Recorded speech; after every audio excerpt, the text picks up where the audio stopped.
Abra sua Bíblia, Apocalipse capítulo 2, do versículo 8 a 11.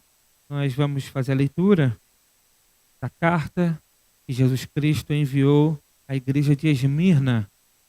Uma carta que fala de perseverança, uma carta de encorajamento, uma carta onde Cristo quer encorajar a igreja a perseverar em meio à luta, em meio ao sofrimento. Portanto, essa carta é uma carta de encorajamento à igreja. Apocalipse capítulo 2, verso de número 8 a 11, diz assim a palavra do Senhor. Ao anjo da igreja em Esmirna, escreva: estas são as palavras daquele que é o primeiro e o último, que morreu e tornou a viver. Conheço as suas aflições e a sua pobreza, mas você é rico. Conheço a blasfêmia dos que se dizem judeus, mas não são, sendo antes sinagoga de Satanás. Não tenha medo do que você está prestes a sofrer. O diabo lançará alguns de vocês na prisão para prová-los, e vocês sofrerão perseguição durante 10 dias. Seja fiel até a morte, e eu lhe darei a coroa da vida. Aquele que tem ouvidos, ouça, que o Espírito diz às igrejas: o vencedor, de modo algum, sofrerá a segunda morte. Amém? Que Deus abençoe o nosso coração, a sua palavra. Meus irmãos, as cartas que Jesus Cristo enviou às igrejas da Ásia, ela tem uma estrutura básica. A gente vê em todas elas que Jesus se apresenta, Jesus traz elogio, repreensão e promessa às igrejas. Mas é interessante que para a igreja de Esmirna e para a igreja de Filadélfia, Cristo não faz nenhuma repreensão a essas duas igrejas. Cristo escreve, então, mostrando que ele conhece a vida da igreja, a realidade da igreja, aonde a igreja está inserida e onde a igreja vive, desenvolve a sua atividade. Cristo conhece os problemas, as circunstâncias, tudo que cerca a vida da igreja. Isso para nós é importante, porque assim como Cristo conhecia a igreja de Esmirna, assim Cristo conhece a nossa igreja, assim Cristo conhece a nossa vida, assim nós conhecemos e sabemos que Cristo sabe de todas as circunstâncias que também nós enfrentamos. Essa carta que Cristo envia para a igreja de Esmirna é uma carta de encorajamento. Cristo sabia que a igreja estava passando por perseguição, a igreja estava sofrendo, e Cristo então encoraja aquela igreja a perseverar. Vamos ver como Cristo se apresenta nessa carta e quais são as considerações que Cristo faz nessa carta que é endereçada à igreja de Esmirna. Na introdução da carta, Cristo se apresenta, ele diz: ao anjo da igreja em Esmirna, escreva: estas são as palavras daquele que é o primeiro e o último, que morreu e tornou a viver. Nós já vimos que o anjo da igreja é um indicativo que a carta era endereçada ao líder da igreja, ao pastor da igreja, aquele que tinha a responsabilidade de ler essa carta para a congregação, de explicar as palavras de Jesus para a congregação. Então essa carta também não é diferente da carta que foi escrita à igreja de Éfeso.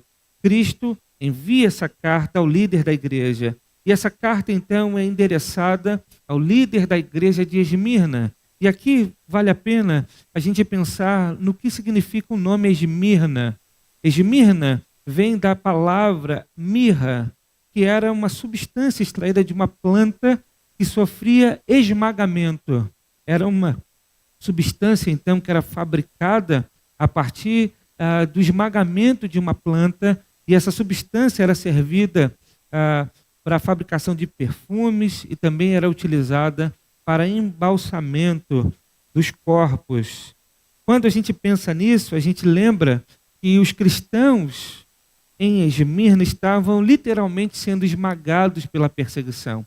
Eles literalmente estavam sofrendo a perseguição, mas quanto mais a igreja sofre, quanto mais a igreja é esmagada, mais a igreja exala o cheiro suave, o perfume de Cristo, mais a igreja testemunha para o mundo da sua fé, da sua convicção, do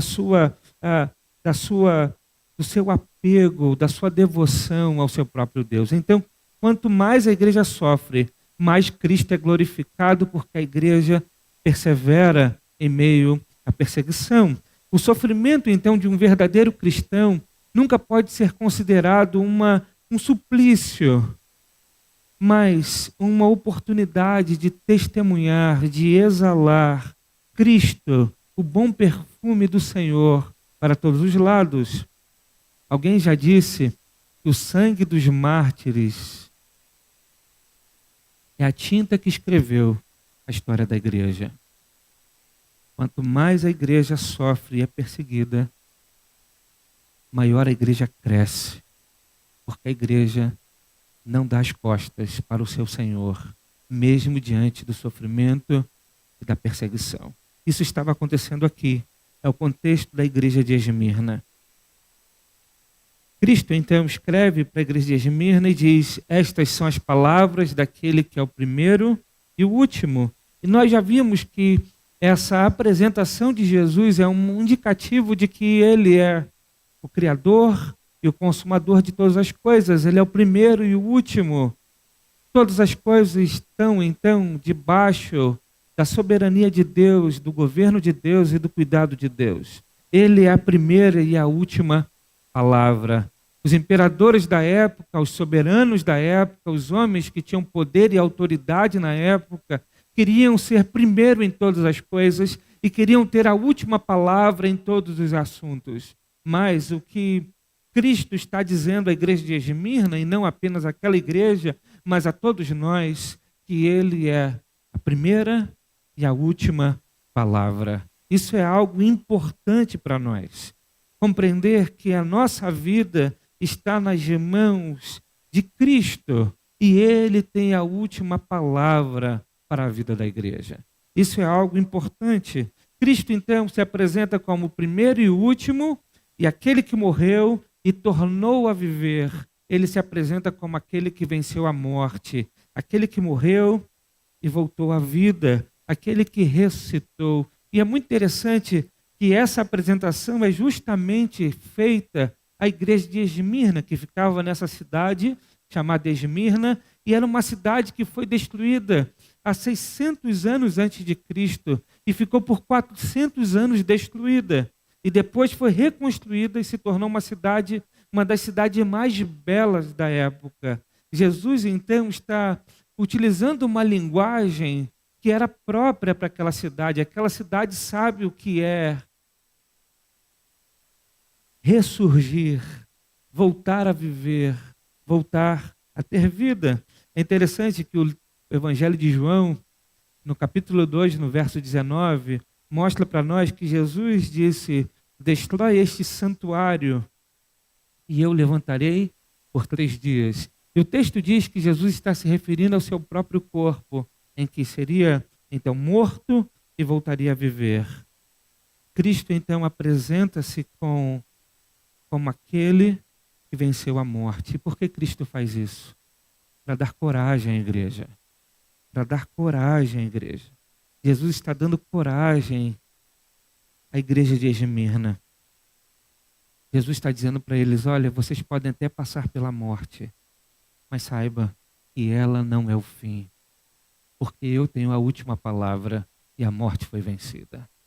Uma igreja que passava por perigo real de morte, confiar naquele que venceu a morte era dar coragem para que a igreja pudesse para que a igreja pudesse perseverar em meio às perseguições. A igreja, então, recebe essas palavras de Jesus, Jesus se apresenta à igreja e agora ele vai fazer algumas considerações a respeito da vida da igreja. E ele vai dizer no verso 9, assim: conheço as suas aflições e a sua pobreza, mas você é rico. Cristo está dizendo que conhece a aflição da igreja, o sofrimento da igreja, a pobreza da igreja, mas mesmo a igreja sofrendo e sendo pobre materialmente, Cristo diz: vocês são ricos. E qual o sentido aqui? É importante a gente entender. É importante a gente compreender que na época do imperador Domiciano, a igreja estava sendo literalmente perseguida. Cristãos estavam sendo prejudicados socialmente. Cristãos estavam perdendo tudo por causa do evangelho. Seus bens eram confiscados, eles eram roubados, seus bens eram vandalizados. Os cristãos não tinham direitos naquela sociedade. Portanto, eles literalmente eram pobres materialmente. Muitos dos membros da igreja de Esmirna eram escravos. Mas Cristo olha para aquela igreja e diz: vocês são ricos. Porque uma igreja, ela é relevante não pelo que ela possui materialmente, mas o quanto ela tem Cristo como seu tudo. Aquela igreja tinha Cristo, e Cristo é a maior riqueza que nós podemos ter. Cristo era tudo para aqueles irmãos. Eles poderiam ter escassez material, mas eles tinham Cristo e, portanto, eles eram ricos. Isso mostra para nós, meus irmãos, que a nossa maior riqueza não é a conta gorda que nós podemos ter, não é a quantidade de imóveis que nós podemos conquistar, não é o quanto nós podemos produzir com o nosso trabalho.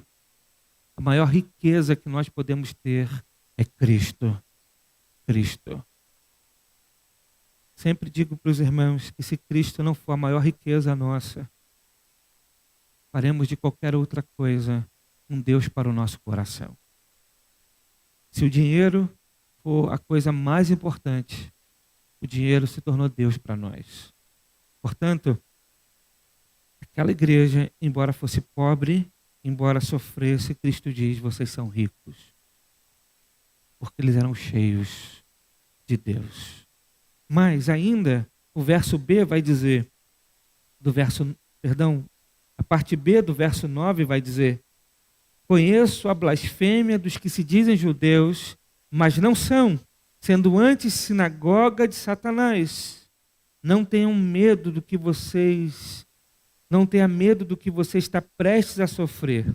O diabo lançará alguns de vocês na prisão para prová-los, e vocês sofrerão perseguição durante 10 dias.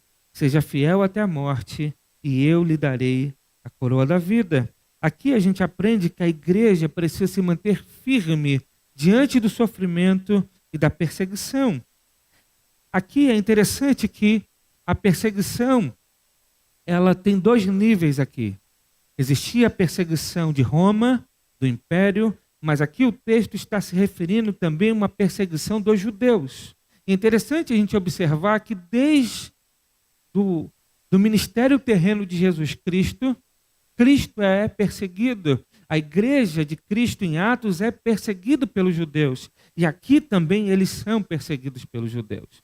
É interessante imaginar que Jesus está dizendo que os judeus que se reuniam na cidade de Esmirna e se reuniam em sinagoga, a gente precisa lembrar que sinagoga era uma reunião que os judeus faziam para estudar a lei. As sinagogas começam lá no exílio babilônico, quando o povo judeu que vai para o exílio resolve manter a sua tradição, o estudo da lei, e a partir dali surgem as sinagogas.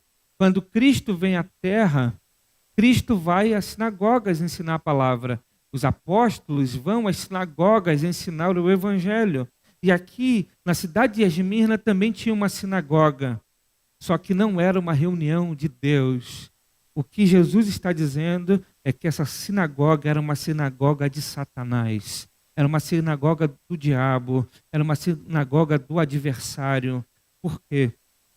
Porque eles se reuniam para perseguir a igreja. E a igreja nada mais é do que o templo do Espírito Santo de Deus. Portanto, a guerra de Roma contra os cristãos era bem antiga, mas além dos romanos havia judeus fanáticos que perseguiam os crentes. Era uma luta da sinagoga de Satanás contra o templo do Espírito Santo. Jesus chama os judeus de sinagoga de Satanás porque se reuniam contra a igreja, assim como nós vemos no livro de Atos, por exemplo, os judeus perseguindo a igreja de Jesus. Então, diante desse contexto de perseguição, qual é a palavra que Cristo dá à igreja? Diante do sofrimento que a igreja está passando, qual a palavra que Cristo dá à igreja? A palavra: não tenha medo. Não tenha medo do que você está prestes a sofrer. Não tenha medo. Qual a palavra que Jesus tem para dar para nós que estamos diante de uma pandemia? Não tenha medo. Aquela igreja poderia pensar assim: mas Deus não faz nada, nós estamos sofrendo. E aí Jesus manda uma carta para aquela igreja e diz: eu sei do que vocês estão passando, eu conheço a circunstância de vocês, e a palavra que eu tenho para vocês é: não tenha medo. Isso é algo importante para nós. Quando a gente pensa nessa expressão, não temas, nós vamos ver que desde o início da palavra, desde o início da revelação, Deus aparece para o seu povo dizendo: não temas. Deus fala para o seu povo dizendo: não temas. Deus aparece para Abraão em Gênesis capítulo 15, no versículo 1, e diz: não temas. Deus aparece para Isaac em Gênesis 26, versículo 24, e diz: não temas. Deus vai falar com Jacó em Gênesis capítulo 46, verso 3, dizendo: não temas. Se a gente pular para o Novo Testamento, a gente vai ver que quando Maria fica grávida do Espírito Santo, o anjo aparece para José e diz: não temas. Se a gente pular para Lucas capítulo 1 e ver quando Isabel fica grávida de João Batista, a palavra do Senhor chega para Zacarias e diz: não temas. Se a gente for para Lucas capítulo 5, quando Jesus chama Tiago e João para ser pescadores de homens, a palavra que Jesus dá para eles é: não temas. Se a gente pular mais um pouquinho e ir para Lucas capítulo 8, quando Jesus se encontra com Jairo, Jesus diz para ele: não temas, somente creia. Se a gente for mais um pouquinho para Atos capítulo 18, a palavra chega para Paulo e diz: não temas. Fale, não te cales. Se a gente for para Atos 27, verso 24, no naufrágio, Deus aparece para Paulo e diz: não temas. Em Apocalipse, capítulo 1, verso 17, João, quando vê Cristo, ele cai como morto. E Cristo diz para João: João, não temas. Portanto, a palavra que Deus traz para nós diante de momentos difíceis da igreja é: não temas, não temas. Note que essa é a palavra do Senhor para seu povo durante toda a história. Ele nos mostra que se o temos como nosso Deus, não temos o que temer. Portanto, a palavra de Jesus para a igreja de Esmirna é: não temas. É interessante um ponto aqui. Jesus não diz assim para Esmirna: não temas porque eu não vou deixar você sofrer. Não é isso que Jesus diz. Jesus não diz para a igreja de Esmirna: não temas porque eu vou resolver seu problema e nada vai te acontecer. Não é isso que Jesus diz para Esmirna. Jesus diz: não temas. Veja o que o verso de número 10 diz. Jesus diz: não tenha medo do que você está prestes a sofrer. Jesus não diz: não tenha medo porque você não vai sofrer. Jesus diz: não temas aquilo que você está prestes a sofrer. Ele ainda vai dizer: o diabo lançará alguns de vocês na prisão para prová-los, e vocês sofrerão perseguição durante 10 dias.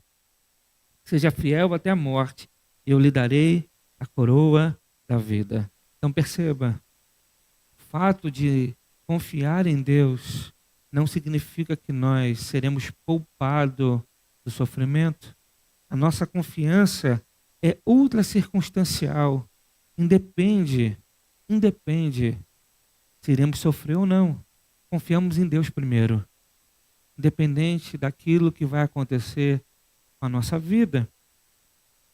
Salmo 23, verso 4 diz: quando eu tiver de andar pelo vale da sombra da morte, não temerei mal algum, porque tu estás comigo, tua vara e teu cajado me tranquilizam. O texto diz: Não temerei porque nunca passarei por problema. O texto diz: quando eu andar no vale da sombra da morte, não temerei.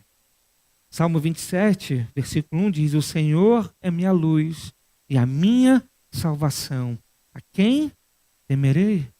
Isaías capítulo 12, verso 2 diz: Deus é a minha salvação. Confiarei e não temerei. Portanto, a palavra que Deus traz para a igreja de Esmirna é a mesma palavra que Deus traz para o seu povo sempre. E a mesma palavra que Deus dá a nós hoje. Não temerei. Não temas, não tenha medo. O texto continua e vai dizer: saibam que o diabo lançará alguns de vocês na prisão para prová-los, e vocês sofrerão perseguição durante 10 dias. Interessante quando o texto diz alguns de vocês, ou seja, Cristo está sendo específico na sua palavra. Isso demonstra que ele tem o controle e a soberania daquilo que ia acontecer. Quando o texto diz que o diabo faria, porque o diabo de fato age, mas ele não age fora do controle de Deus. Como diz Lutero, o diabo é como um cão em coleiras. Ele só vai aonde Deus permite que ele vá. Portanto, o agir do diabo contra a igreja também é debaixo do controle e da soberania do Senhor. A gente viu isso recentemente na pregação do Ednilton, quando pregou sobre a vida de Jó. Muito bem. E quando o texto fala de 10 dias, não significa que são 10 dias literais. O que isso significa? Significa que as tribulações têm limites, ou seja, os dias estão contados para Deus. Não é uma tribulação que vai durar para sempre. O que Deus está revelando para Esmirna é que aquilo que eles estavam enfrentando é algo que tem seus dias contados. É algo que tem limite, é algo que não vai durar para sempre. Isso é extraordinário para nós. Por quê? Nenhuma provação, nenhuma tribulação, nenhuma angústia durará para sempre. A pandemia não vai durar para sempre. Não vai durar para sempre. Nós precisamos então entender que Deus tem um controle de todas as coisas. E aqui a gente aprende outra coisa importante. O sofrimento tem a capacidade de mostrar aonde está o nosso coração. O sofrimento, ele prova a nossa fé. O sofrimento, ele é didático quando ele prova o nosso próprio coração. Será que diante das circunstâncias contrárias, das tribulações, nós mantemos a nossa fé e a nossa confiança em Deus? Ou, diante do sofrimento, nós espraguejamos, nós blasfemamos, nós recuamos, nós desistimos? É algo que nós precisamos pensar. Porque essa igreja de Esmirna é uma igreja que perseverou diante do sofrimento. Era uma igreja que estava passando por lutas, mas permaneceu firme. Isso é algo importante. Por quê? Porque o ímpio, diante do sofrimento, ele blasfema. Mas o crente, diante do sofrimento, ele se agarra no seu Deus e testemunha da sua fé. A gente olha, por exemplo, Apocalipse capítulo 16, verso 9 a 11, o texto vai dizer para nós que os homens foram queimados com grande calor e blasfemaram contra o nome de Deus, que tem poder sobre essas pragas, mas não se arrependeram para glorificá-lo. O quinto anjo derramou a sua taça sobre o trono da besta e o seu reino se fez tenebroso, e de tanta agonia os homens mordiam a própria língua por causa de sua agonia e de suas feridas. Blasfemaram contra Deus do céu e não se arrependeram de suas obras. Aqui a gente não vai entrar no mérito do texto, porque a gente vai olhar para Apocalipse capítulo 16, quando chegarmos em Apocalipse 16. Mas o ponto aqui do texto é: A humanidade ímpia está sofrendo. E eles, ao invés de se arrependerem dos seus pecados e se voltarem para Deus, eles blasfemam contra Deus. Porque o ímpio, diante do sofrimento, ele blasfema. Ele blasfema. Quantas e quantas pessoas são crentes apenas quando as coisas estão boas? Quantas e quantas pessoas só querem saber de Deus quando são abençoadas por Deus? Quando a vida está maravilhosa ou dentro daquilo que a pessoa considera o ideal. Quantas e quantas pessoas querem Deus apenas para prosperar na vida, querem Deus apenas para realizar seus sonhos, querem Deus apenas para ter saúde, querem Deus apenas para resolver os seus problemas, querem Deus apenas para se livrar do sofrimento. Quantas e quantas pessoas querem Deus apenas para essas coisas? Vêm até para a igreja, levantam até a mão para Jesus, são até batizadas, participam até da igreja, mas quando o sofrimento vem, quando a aflição vem, quando a angústia vem, elas abandonam o seu Deus. Abandonam o seu Deus. Blasfemam contra Deus. Apostatam de sua fé. Endurecem seus corações. Quantas pessoas? Quantas pessoas que querem Deus apenas como meio para que a vida seja boa. E quantas coisas não são boas, blasfemam contra Deus. Porque o ímpio, diante do sofrimento, ele blasfema. Mas o crente, diante do sofrimento, ele confia e adora a Deus. Quando a gente lê Romanos capítulo 8, versos 35 a 39, a gente vê o apóstolo Paulo louvando a Deus e dizendo: quem nos separará do amor de Cristo? Será tribulação, angústia, perseguição, fome, privação, perigo ou espada? Como está escrito, por amor de ti somos entregues à morte todos os dias. Fomos considerados como ovelhas para o matadouro. Mas em todas essas coisas somos mais que vencedores, por meio daquele que nos amou. Pois tenho certeza que nem morte, nem vida, nem anjo, nem autoridades celestiais, nem coisas do presente, nem do futuro, nem poderes, nem altura, nem profundidade, nem qualquer outra criatura poderá nos separar do amor de Deus que está em Cristo Jesus, nosso Senhor. A igreja não é a igreja visível, a igreja invisível que está dentro da igreja visível. Ela confia no seu Deus. Ela sabe que nada pode separá-lo do amor de Deus que está em Cristo Jesus. Não é o sofrimento que faz com que ela ache que Deus não ama, porque ela já conhece o amor de Deus por meio de Cristo Jesus. Portanto, a perseverança é a qualidade que mostra a diferença entre o justo e o ímpio.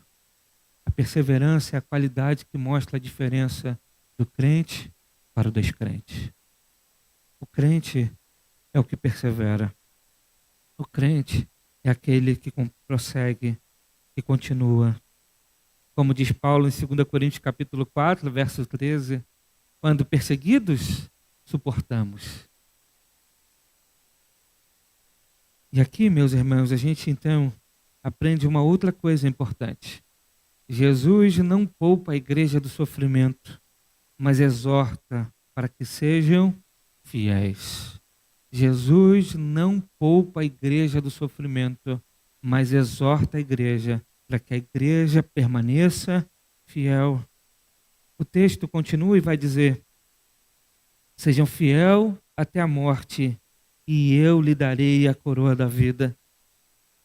Olha que interessante. Jesus não diz assim: olha, o diabo vai colocar vocês na prisão por 10 dias e eu vou dar um jeito para arrumar um habeas corpus ou algum dispositivo jurídico para tirar vocês da cadeia. Eu vou lá e vou pagar fiança para que vocês não fiquem na cadeia. Não é isso que o texto diz. o texto diz: sejam fiéis até a morte. Vocês serão provados, vocês serão perseguidos, serão jogados na prisão. Seja fiel até a morte, e eu lhe darei a coroa da vida. Veja, a promessa aqui é: você vai sofrer, mas eu te darei a coroa da vida.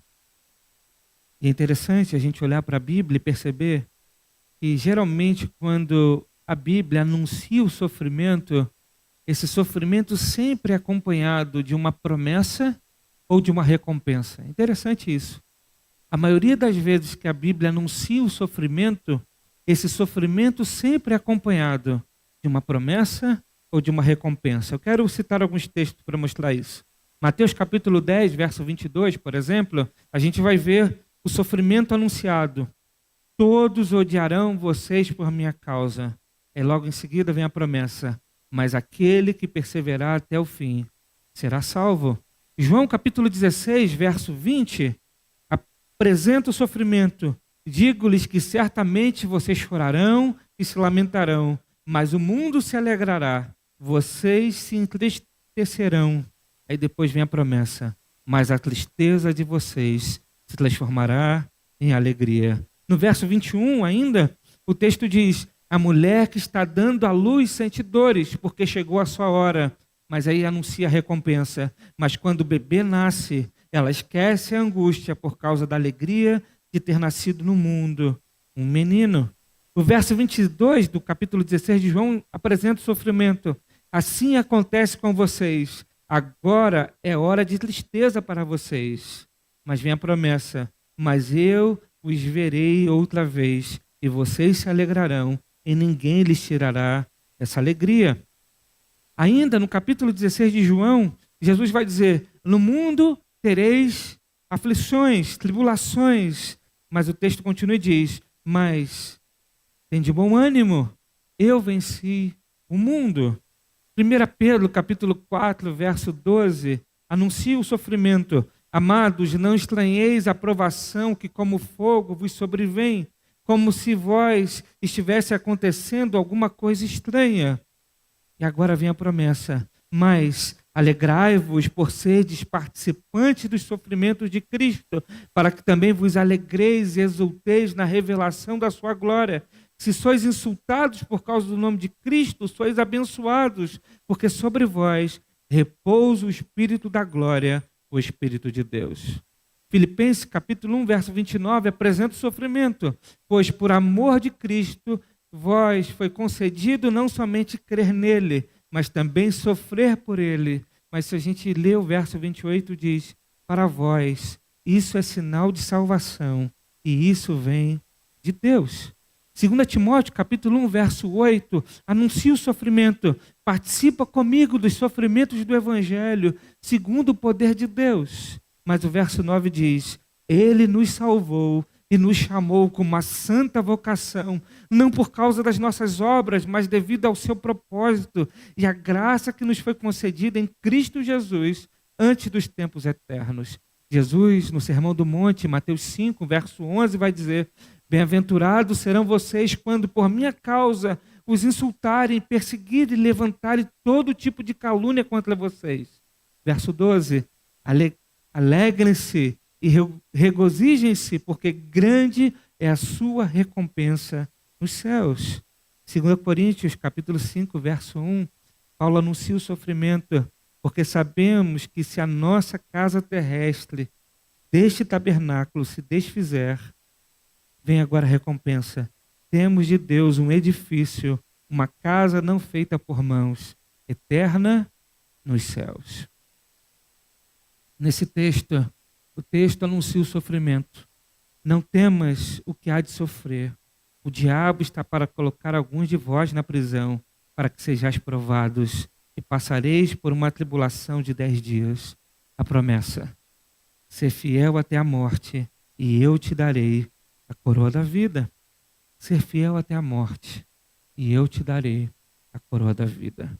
A coroa aqui nesse contexto era dada para aqueles que venciam nos estádios, porque Esmirna Era uma capital de esportes, acontecia competições naquela cidade. E muitos ganhavam coroas porque venciam as, as competições esportivas. Mas Cristo não está dizendo que nos dará uma coroa porque vencemos uma competição. Mas Cristo está dizendo que nos dará a coroa da vida, a vida eterna, se nós perseverarmos até o fim. Podemos citar o exemplo de Policarpo, por exemplo. Policarpo, discípulo de Jesus, discípulo de Jesus, mas discipulado por João, o apóstolo João, foi bispo da igreja de Esmirna. Nasceu no ano 69 depois de Cristo e no dia 15 de fevereiro de 159 depois de Cristo, Policarpo foi morto nessa cidade por causa do evangelho. Foi morto em Esmirna. As últimas palavras de Policarpo foi: eu servi a Jesus por 86 anos e ele nunca me fez mal nenhum. Como poderei blasfemar contra o meu rei que me salvou? O historiador Eusébio conta que Policarpo foi levado para ser morto numa fogueira, mas no momento em que puseram fogo, o fogo fez um arco ao seu redor e não o queimava. E aí um dos seus algozes tirou uma adaga e matou Policarpo com um golpe no peito. Esse homem, preste atenção nisso, morreu no lugar onde eram praticados os Jogos Olímpicos. Muitos vencedores esportistas passaram lá ganhando sua coroa de louros como um troféu. Mas Policarpo passou por lá, foi ao pódio para morrer. Aos olhos do mundo, um perdedor. Mas aos olhos de Deus, mais do que vencedor por meio de Cristo, que o amou. Portanto, meus irmãos, precisamos compreender que a maior recompensa da igreja é a vida eterna. O verso 11 termina dizendo: quem tem ouvidos, ouça. O Espírito diz às igrejas: o vencedor, de modo algum, sofrerá a segunda morte. É interessante a gente pensar aqui na segunda morte. O texto do Apocalipse, quando fala da segunda morte, ele está se referindo ao inferno. Isso está lá em Apocalipse, capítulo 20. E a lógica que a gente precisa trazer no nosso coração é: aquele que nasce apenas uma vez de modo natural, morrerá duas vezes. Ele morrerá fisicamente e morrerá eternamente. Mas aquele que nasce duas vezes, a primeira vez de forma natural e a segunda vez de forma espiritual, aquilo que a Bíblia chama de regeneração, de novo nascimento, ele apenas morrerá uma única vez fisicamente. Por quê? Porque a segunda morte foi vencida.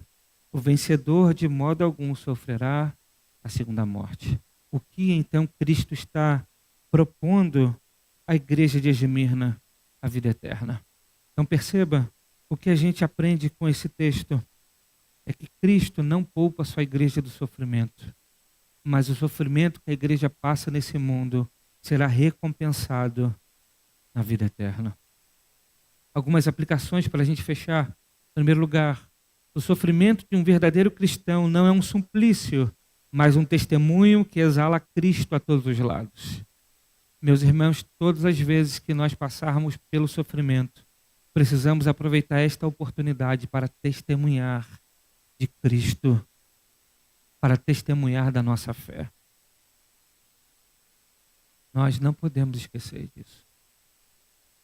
Lembro de um caso lá no Rio de Janeiro, de que um jovem foi assassinado depois de uma partida de futebol, porque foi separar uma briga de seus amigos.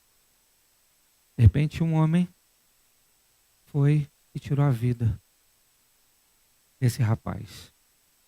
No sepultamento, a sua mãe segurou uma Bíblia e disse: eu quero que com essa mesma mão que eu seguro a Bíblia, esse rapaz que tirou a vida do meu filho possa um dia segurar uma Bíblia.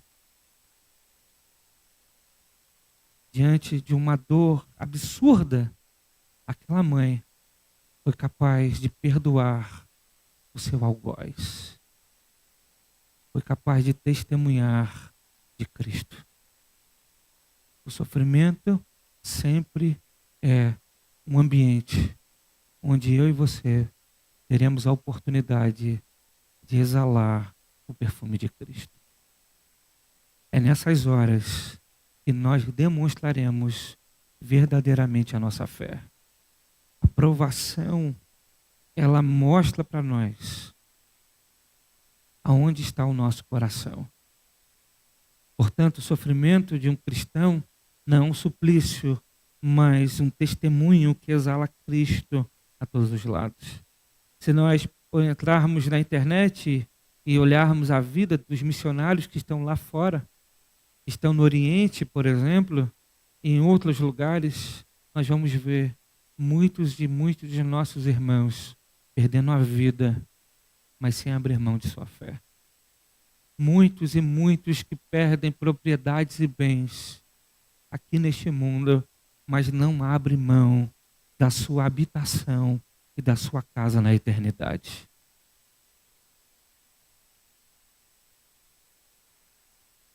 Em segundo lugar, tenha bom ânimo diante do sofrimento. Busque forças em Jesus.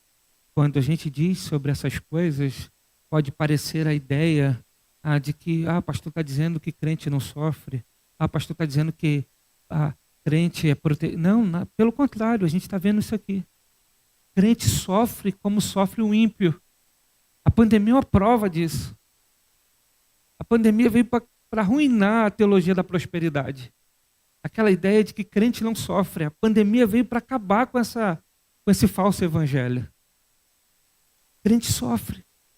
Só que a diferença é que nós acreditamos que esse mundo é passageiro e foi vencido por Cristo. Por isso Cristo é a nossa confiança. Cristo é aquele que nos dá bom ânimo. Cristo é aquele que enche o nosso coração de coragem para perseverar. Diferente do mundo que não tem esperança, nós temos a esperança para aqui, para toda a eternidade. Essa é a diferença. Não é no grau, na intensidade da nossa dor, mas é aonde nós nos agarramos. Cristo é real e Ele venceu a morte, e nós cremos nisso. Por isso, nós enchemos o nosso coração de coragem, de bom ânimo. Então, todas as vezes que nós estivermos desanimados, nós devemos encher o nosso coração de Cristo, porque Cristo é aquele que venceu o mundo. Em terceiro lugar, o sofrimento dessa vida é passageiro, mas o céu é eterno. O sofrimento dessa vida é passageiro, mas o céu é eterno. Portanto, não troque aquilo que é eterno por conta de algo passageiro. Nessa vida, todas as coisas passarão, inclusive o sofrimento. As lágrimas que derramamos hoje, elas serão enxugadas, elas estão sendo contadas.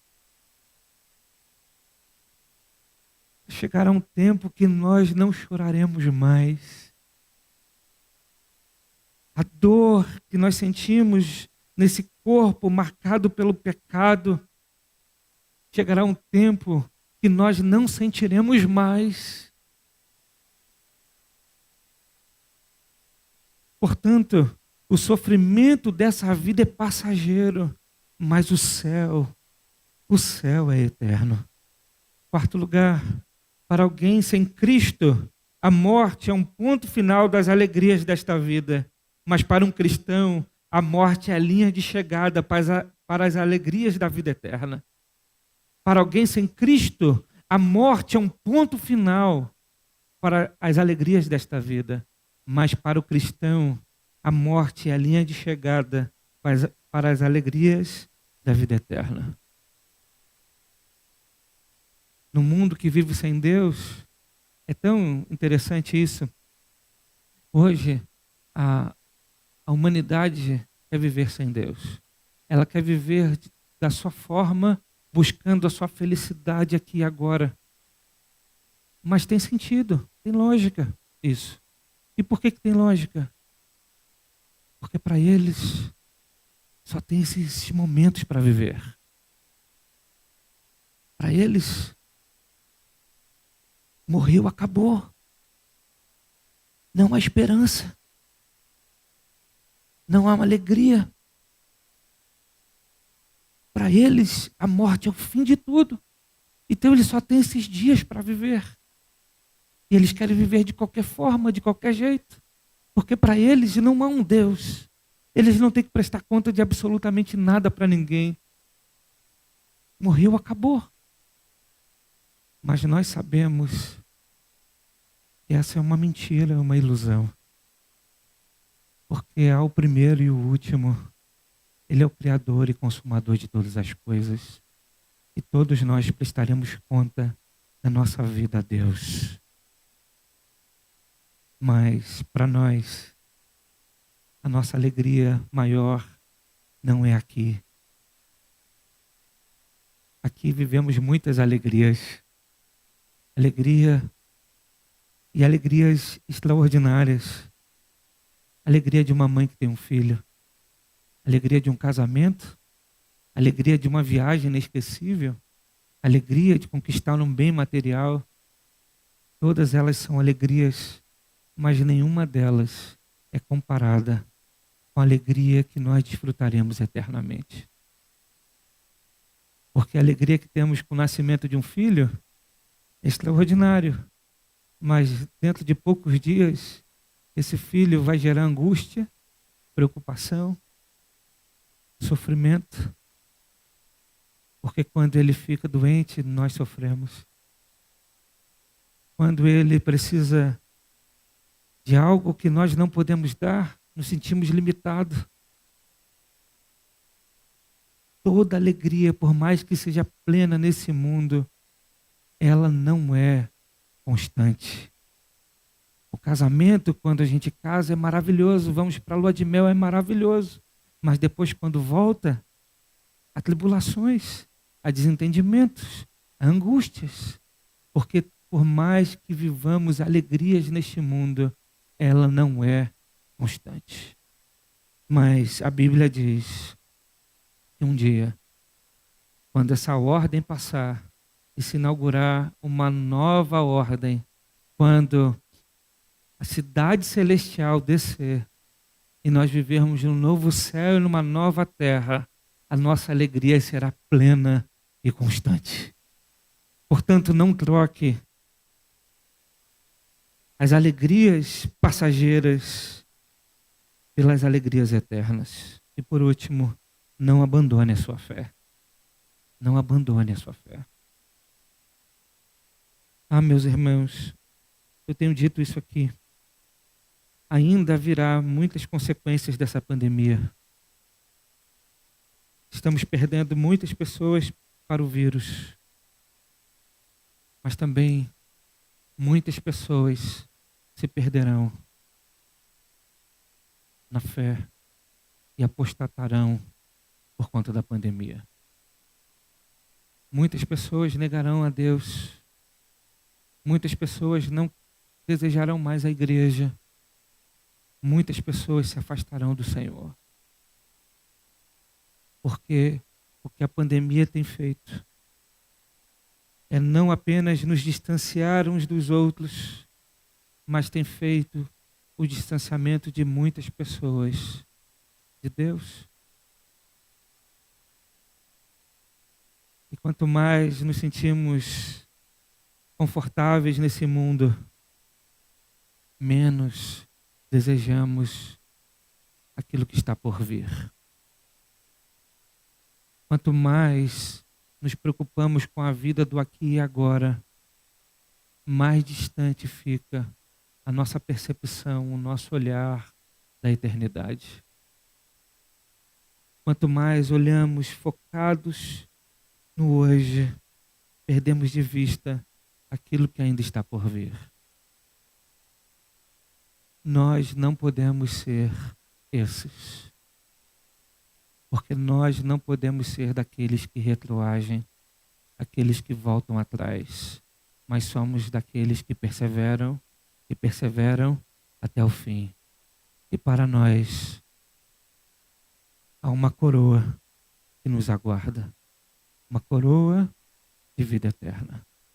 Eu espero de coração que todos nós alcancemos